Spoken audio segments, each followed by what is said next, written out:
Hello everyone, thank you for tuning in. Again, I am Kaylee Batesman, the content director at She Can Code, and today we are discussing From Journalism to Tech Leadership, a journey of discovery and empowerment.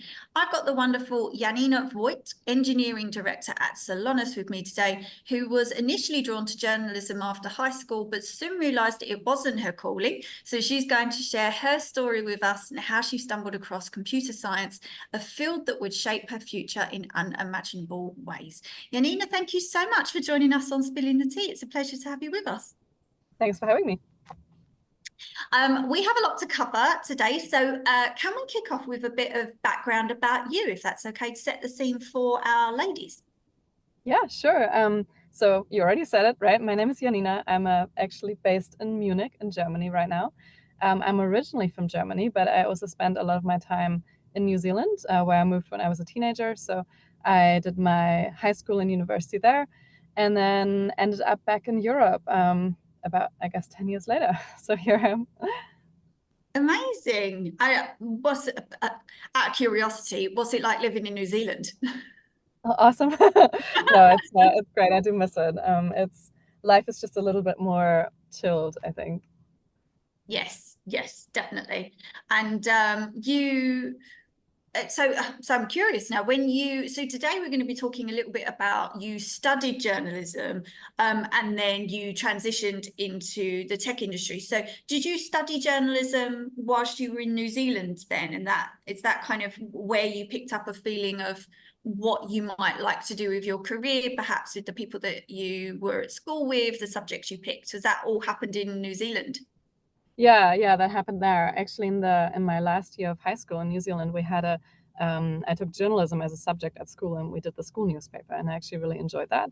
And to be honest, I didn't really know what I wanted to do because I always liked maths, but I also liked languages, and so I was a bit torn. And I kind of just picked that. I thought, hey, it's been fun, so why not try it? And then I think I studied actually TV and radio journalism at the New Zealand Broadcasting School. But I realized pretty quickly that it just wasn't for me at all. But that sense of like failure, you don't want to kind of admit it to yourself. So I think I knew deep down inside, I knew pretty early on that wasn't right, but it took quite some time just to admit it to myself, I think. Yes, yeah.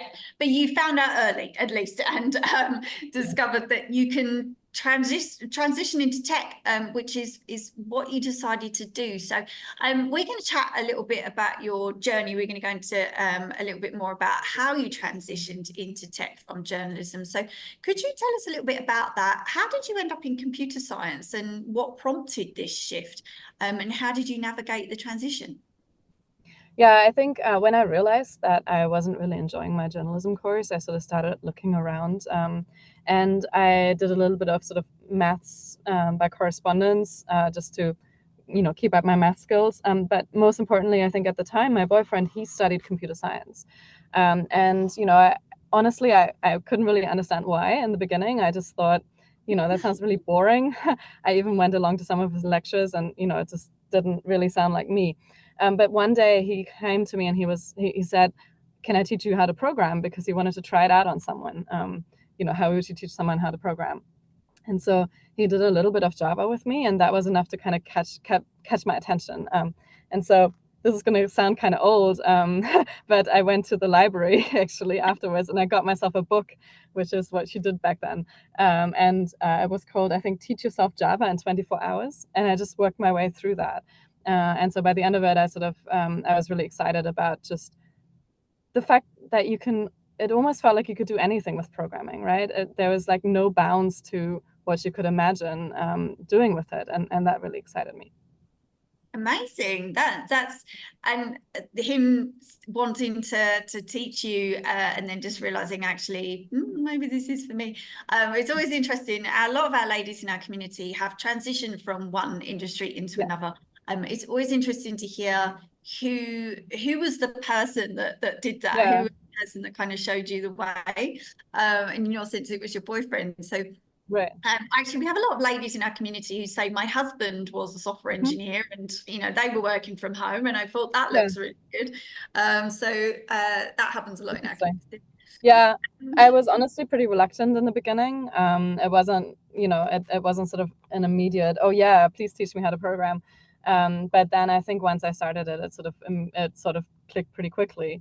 And I then basically I dropped out of my journalism about 1.5 years in, and switched to computer science. And I think everyone in my class thought I was a little bit crazy because, it's a little bit of an extreme switch from journalism to computer science. I think they also all kind of hated maths, so they could not imagine it. But for me, I think it was a really good decision. Yes, yes, it definitely paid off. We touched upon this a little bit before, but what was your experience like studying in New Zealand, and then later pursuing a PhD at Cambridge University? How did these academic experiences shape your career trajectory? So you ended up at Cambridge. Yeah, I did. That was really exciting, actually. I really enjoyed that time a lot. So I feel like my bachelor and the masters I did, they were relatively like hands-on. We had a lot of assignments where we were, doing pretty practical tasks. And then when I came to Cambridge, my PhD ended up being very theoretical. So that was quite a switch for me that I definitely struggled with a lot at the time. I feel like the PhD really kind of shaped how I think about things for me, because, well, I always say I learned two things during my PhD. One is that I want to work on things that matter, and two, that I want to work with people. Because my PhD experience was, well, when you get to doing a PhD, the topic tends to be very niche. At least it was for me, right? The topic that I did might be interesting to like 12 people out there somewhere, but probably not much more. And the other thing is that it was a relatively isolating experience because my research group was working on very diverse topics. And so we didn't really understand in detail what everyone else was working on. And so most of my PhD was actually written in my room on my couch. And I had a great time. Like, I loved Cambridge. It was also very social after work. But the work experience was a little bit lonely, I would say, maybe. And so I came out of it and I feel like I learned very important things about myself, right? The people for me are really important. This feeling of everyone working towards a shared goal rather than, the sitting there by myself. Yes, definitely. Well, I'm pleased to hear though that didn't turn you off going into tech, and some of our community has said, you know what, there's that stereotype that when you work in tech, you work on your own. Yes. And I take it you didn't find it like that when you actually went for your first job. You thought, at least I'm not on my own anymore like I was when I was No. studying. Yeah, not at all. But I 100% agree. That was also the stereotype that I had, right? I thought programming is something that, some nerdy guy does sitting in his basement by himself all day. And that did not match what I wanted and what I imagined for myself at all. And I think that's what stopped me from ever really considering computer science before it was sort of thrust on me by accident. But I think work, in the industry is like very different. There is just, you cannot build large pieces of software by yourself, right? Software is built by teams over years. And I think it's an important skill to have in many ways, being able to collaborate and to work with multiple people. And so I'm really sad thinking about the fact that we might be putting off people who want to work together and who are good at working together and building relationships and coming to consensus decisions and those kinds of things, because we really do need those people for developing software. Yeah.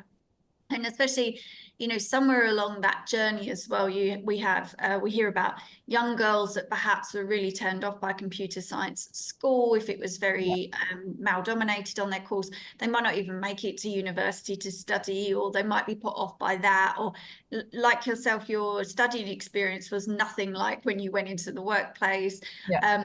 I had a podcast recently with four ladies from a company. They had been interns at a great company, and when they had their job offers accepted, I got to chat to them about what that was like, and they said, all of them said the world of work and their internship was nothing like when they had been at university, and they were so pleased that they had decided to go into the world of tech, because actually going to work at a tech company was nothing like when they were at university. Agreed. So yeah, as long as you get there, then you can see. As you said, you know, you work with a lot of people, you work on a Yeah. team, very collaborative. So yeah, I I think never. the other thing I would maybe say, like from early, if I reflect on early in my career, I spent a lot of time worrying that I wasn't technical enough.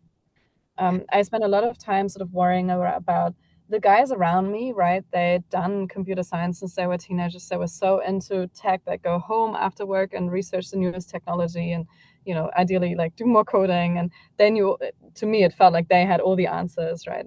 And I sort of looked at them and I was like, I could never be like that, right? I will never be that technical.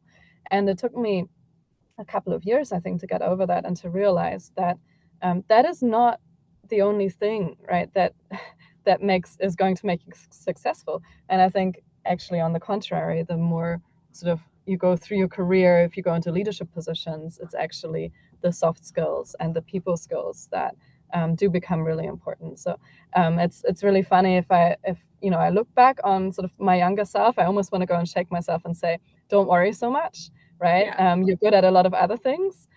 So don't overly just focus on comparing yourself on your technical skills. Also, my perceived technical skills, right? I probably also had a lot of insecurities, and maybe wasn't objectively evaluating myself either. Yes, I love that because Spilling the Tea, the podcast was started for that reason, to share all of the different roles in tech, that you don't have to be technical, you don't have to be a techie to be in tech. And we wanted to share all of the different roles and just people talking about their days, and that most of it is not technical. And so many people say, you know, you work in a team, and sometimes you work across many different teams as well, and you have to be able to have those soft skills where you can communicate and also report back to the board sometimes, and sometimes having to report back very technical things back to the board in a very simple way that they can understand, Right. has nothing to do with how something works or making Yeah. something work. Um, so you were a software engineer at Google, Yeah. and then you eventually became a tech lead. What were some of the key lessons that you learned during your time at Google, especially in terms of leadership and team dynamics? I think one of the most important lessons in general for me is just I mentioned this already a little bit, right? But the importance of people and relationships. I think that a lot of us don't invest enough in talking to other people and getting to know each other. I'm a big believer in actually really like knowing the people that you work with, because it allows you to just build this trust and see each other as people. And I've seen so many instances in my career where you're so much more willing to give someone the benefit of the doubt, to help someone out, to have an open discussion with someone if you know them and you have a pre-existing relationship. And so I feel like all of us don't spend enough time probably just on the getting to know each other, the talking, the relationship building. So I think that's definitely been a big theme for me throughout my career. I'm not sort of naturally the best person at networking, but it is actually really important to know the people around you. Yeah, definitely. Yeah, because when challenges come up, it's so much easier to be able to bond together to say, you know, we need to figure out a way of how we're going to get through this. And yeah, it's so Right. much easier when you do know your team well, or you have a wider network that you can call upon sometimes if you Yeah. need help as well. I couldn't agree more. I think Um, at the end of the day, it's the people that make the team, right? And yeah, um, you know, I, I think if you think about a happy team and a team that works, where people like each other and get on and work well together, it's just going to be so much more successful, mm, than a different team, I think. And so in many ways, focusing on the people and the teams is actually also just a good long-term strategy in terms of, if you want to purely think about building things as quickly as we can for our customers, it's still the right strategy to make sure that we have a positive culture and a good team. definitely. And a team that you want to stay on and your team members want to remain a part Exactly. of as well. Exactly. And how did you end up at Google? Was that after your PhD? Was that your first job after your PhD? Yeah, it Quite was. a I fire, Google. I interned at Google actually before my PhD. So sort of on my way from New Zealand to Cambridge, I stopped off in Munich for 3 months and I interned at Google. And that's actually how I ended up in Munich in the end. It wasn't sort of a deliberate choice. It was more that they offered me to return back to my old team where I interned, and I did that. And I spent quite a few years actually there with working with the same people and the same manager, which was great. And then in some ways, I felt like it was a bit of a bubble. Google is great, but I also then at some point got to the place where I thought it's actually a good idea to look outside and to learn a bit more about what the rest of the world is like. And so that's in the end why I ended up leaving Google and coming to Celonis. Amazing, amazing. And you are quite passionate about mentoring and coaching. So I wanted to ask you a little bit about that because they're a passion of yours. Can you share some strategies or approaches that you found effective in mentoring and developing others? Yeah, I think one of the first thing I would say is that it's really all about the mentee, right? It's not about you. So you got to leave your ego at the door. And I think this also means that you help different people in different ways. And the best mentors, I think, are able to adapt to what the person needs at the time when they need it. And so to me, it's also a lot about listening and understanding what the person needs, how they need me to provide that information, right? Some people might need me to go in relatively directly and say, hey, look, you've got to do A, B, and C. I think some people benefit a lot more from a more coaching approach where you sort of guide them to a solution, right? Maybe, or you ask questions to get them to work it out for themselves. So I think a big part of it is to kind of take yourself out of the equation and focus on what the other person needs from you and how to best get them there. Yes, definitely. But you're right, leaving your ego at the door. But in turn, you must really learn from that, as you say. Figuring out what is best for that person, Right. and even mentoring somebody in preparation for looking after a team, Yeah. can be really good practice to figure out how you work with people and helping them. Yeah, Sure. there are so many bonuses from being a mentor. Um, and Yeah.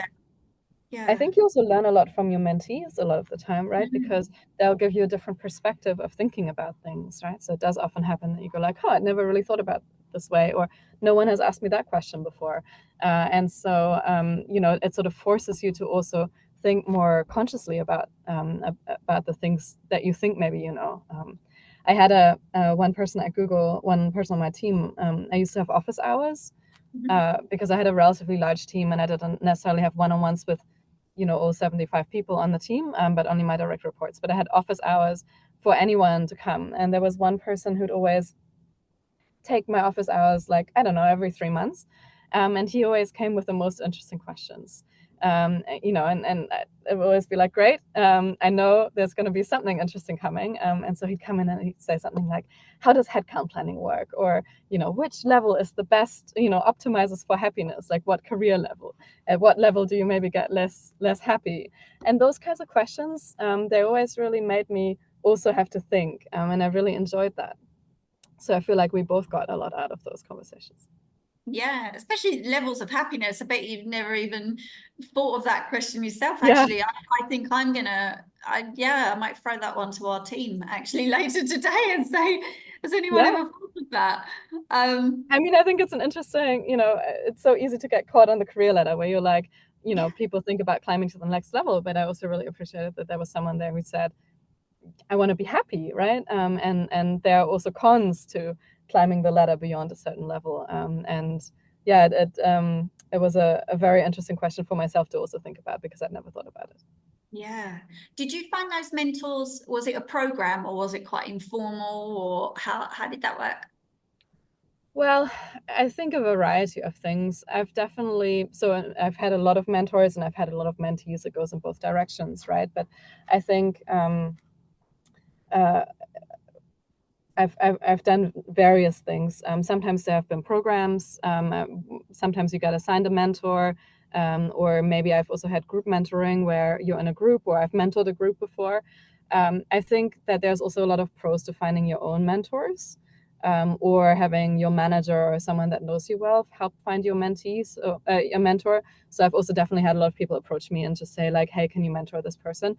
I think in some ways, one of the other things to be aware of is I think it works best when you actually click with your mentor. And sometimes you just don't. And that isn't really something, that's not to say that that person's not a good mentor or you're not a good mentee or something. It's just that with some people you connect better than others. And so I find that when you assign someone sort of blindly, it's sort of a little bit luck of the draw. But when you are finding someone and picking someone, you can usually make a good guess as to who you can learn the most from. Yes, definitely. And I suppose if you have a mentor and it doesn't work out well between both of you, that, as you said, sometimes you just connect better with other people. So perhaps don't feel deterred that that isn't for you. Go on and find somebody that you do really connect with and learn from.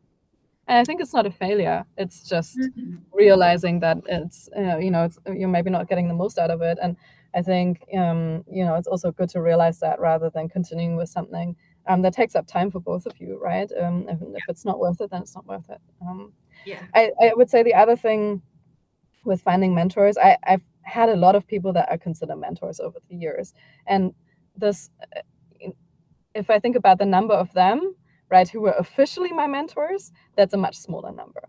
So for me, I've also definitely cultivated relationships where it's like, I meet the senior leader, or maybe someone sort of on the next level of the career ladder, or something that I meet through a project, and then I kind of just keep in touch, right? Have coffee every now and then, and so I think it's also about building that network again of people that you can then call up when you need to make a difficult decision or when you need help to say, hey, can we chat about this? So I think it doesn't have to be a permanent mentoring relationship. It doesn't have to be official. It's just finding people that you trust, who can give you different perspectives. Yes. Yeah, I love that. And having a mix as well of some formal, some informal, and some will stay and some won't. And some internal mentors and some external mentors or mentees as well, whether they're in your company or outside of your company, just to have a real mix of people in your network, definitely. And I wanted to ask a little bit about imposter syndrome. It's something that it comes up on here a lot, and it's something that a lot of us have struggled with. How have you personally dealt with imposter syndrome throughout your career, and what advice would you give to others facing similar challenges? I think the first thing is just to realize that this is a really common problem and that you're not alone. I think imposter syndrome can feel really isolating, right? This feeling of I'm not good enough. I think when, especially when we're at work, everyone's sort of trying to project confidence and competence. Even if they don't know what they're doing, they want you to believe that they know what they're doing. We all do it, right? And so I would say that there's probably a lot of people around you who look like they know what they're doing, who don't. And I'll be the first person to admit that there are many times when I don't know what I'm doing. And it's just part of growing in your career, because every time you step up to a new role or a new scope or a new team, right, you will not know what you're doing, and that's just normal. So that's the first thing I would say. I think in general, how have I dealt with this? I think I've learned a little bit to accept that voice will be there and that I can't turn it off. But to also realize that that's just what it is, that it isn't necessarily a reflection of reality, and it's not necessarily rational. So when that happens to me, maybe just taking a step back and thinking a little bit about, why am I right for this role, or what have I done well, or what am I good at, right? To kind of remind myself of maybe the facts, if you will, really, really helps. So just recognizing that it is what it is, right? It exists, it's there. You're not going to be able to turn it off probably. If you figure out how to turn it off, please tell me, because I'd love to know. But to just accept it. And I think in some ways, I've also, the flip side of this is that it's also in some ways good to doubt yourself sometimes. I think we've probably all met people in our careers who are just so confident. They think that they're always right about everything and that they're perfect, right? And in some ways, maybe I used to envy those people, right? That confidence, that just sense of, of knowing what you're doing. First of all, I think maybe they're projecting it, but I think the other thing is if you're not reflecting, if you think you're always right, if you think that you know it all, you don't, and you're missing out on that reflection and that self-awareness and the learning that you get by doubting yourself. So doubting yourself and thinking about what am I not good at is also to a certain extent pushes you to learn, just as long as you don't overdo it. So the line I think is that you shouldn't hold yourself back, right? So Yes. I worry if I ever hold myself back from something because I have doubts. But I think it's also normal and healthy to reflect and to think about how I can do better. Does Yes. that make sense? I love that. Yes, it's finding that balance definitely, and having that making sure that you're not overly confident, and that you don't hold yourself back. Because you mentioned a little bit earlier about technical skills and how you used to you feel like you could just shake yourself, your younger self, and say you don't have to worry too much about technical skills. And in tech, that's the thing that people find daunting, and they think, even if I do make it in, perhaps I'm not as good as other people at coding or whatever it may be. And people have that thought a lot, where they just think, in terms of technical skills, perhaps somebody's going to find me out, that I shouldn't be here. Those Yeah. kind of thoughts. And I love what you said, just taking a step back and thinking, what am I good at in this role?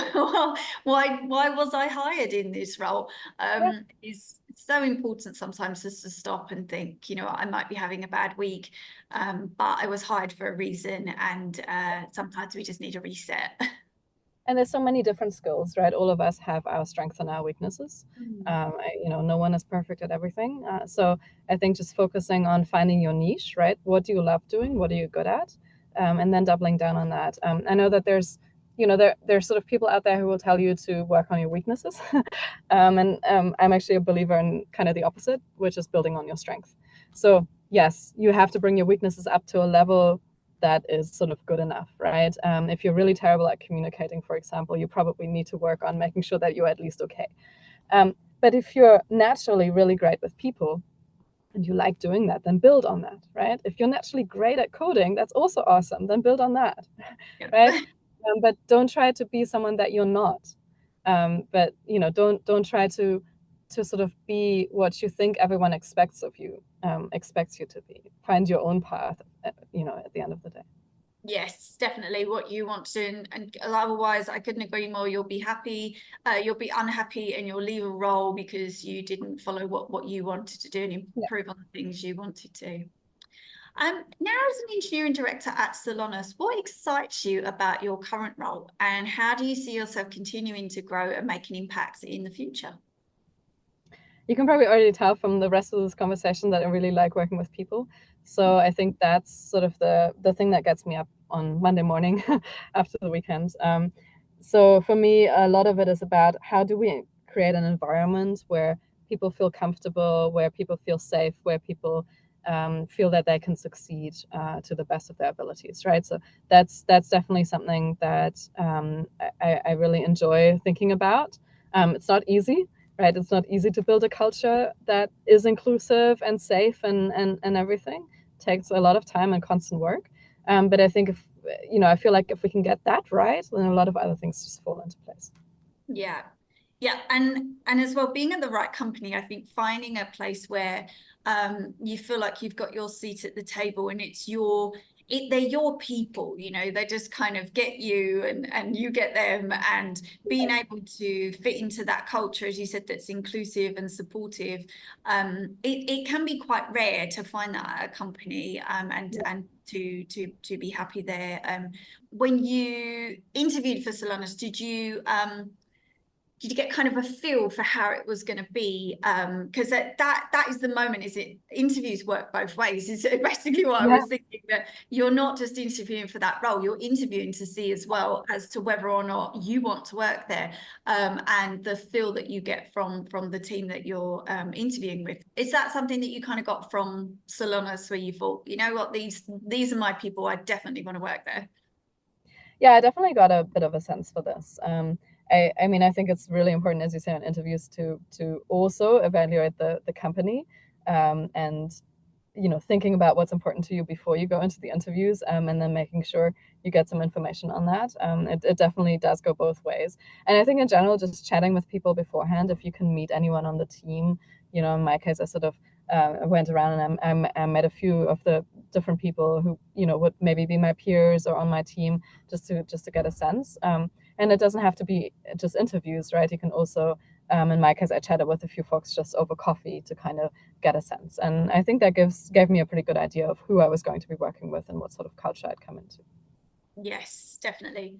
And what about for the future in terms of your growth at the company? Do you have a plan for that? Do you feel that is there time that is set aside for you and your future and a continuous development? What is that like in your role currently?